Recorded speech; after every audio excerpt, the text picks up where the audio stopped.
তো শুভ সকাল আমার প্রিয় বন্ধুরা, তোমরা সবাই কেমন আছো? আশা করছি তোমরা সবাই যে যেখানে আছো ভালো আছো, সুস্থ আছো। তো বন্ধুরা আমরাও ভালো আছি। আর বন্ধুরা দেখো, সকালবেলা উঠে আমি কিন্তু গরু বিছুর সব বের করে নিয়েছি। নিয়ে এখন আমি চলে এসেছি ঘর ঝাড় দিতে। তো বন্ধুরা ঘর ঝাড় দিয়ে নিয়েছি, এখন আমি বারান্দাটা ঝাড় দিচ্ছি।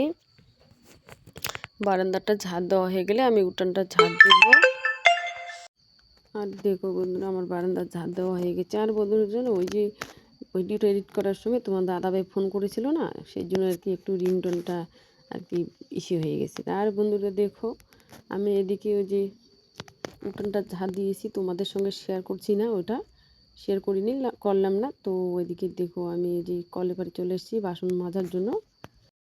তো বন্ধুরা বাসনগুলো আমরা মেজে নিই, মেজে ধুয়ে নিয়ে তারপরে ওই যে বললাম না, ওই যে বৌভাত বাড়িতে গিয়েছিলাম না বন্ধুরা, তো কাপড়গুলো না কাচা হয়নি, অনেক কাপড় চোপড় মানে জমিয়েছে। তো ঠান্ডার দিনে তো জানোই কতগুলো জামা কাপড় হয়। তো আমি না সময় পাচ্ছি না, মানে এগুলো যে ধোবো মানে সময় পাচ্ছি না বন্ধুরা। যেদিনকে বৌভাত বাড়ি থেকে চলে আসছি ওই দিন, তারপরের দিনে আমি ধান সিদ্ধ করেছিলাম। চাল এদিকে চাল নেই, চাল শেষের দিকে হয়ে গেছে, তো ধান তো সিদ্ধ করতেই হবে তাই না? সেই জন্য আর কি।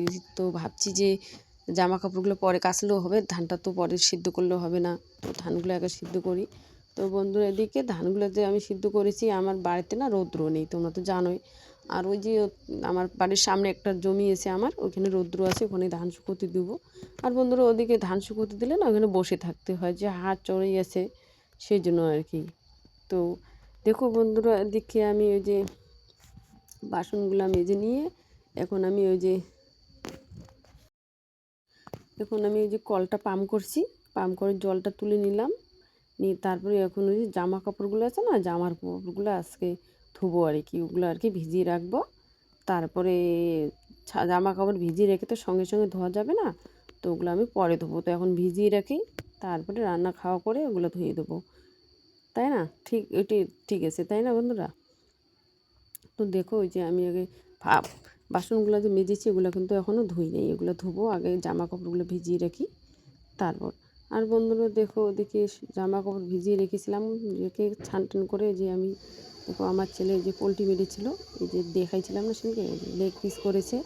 ওরা বলে নাকি লেগ পিস খাবে। আর এই যে দেখো মাংস কতগুলো, তো এগুলো তো রান্না করবো না, লেগ পিস বানাবো। আর বেশি বানাবো, দেখছি বন্ধুরা লেগ পিস বানাচ্ছি আর ঠ্যাং মানে অল্প মাংস দিয়েছি। আর বন্ধুরা তোমাদের সবার নিমন্ত্রণে থাকবে, তোমরা সবাই এসে সবার সঙ্গে খেলে আমার খুব ভালো লাগবে আর কি।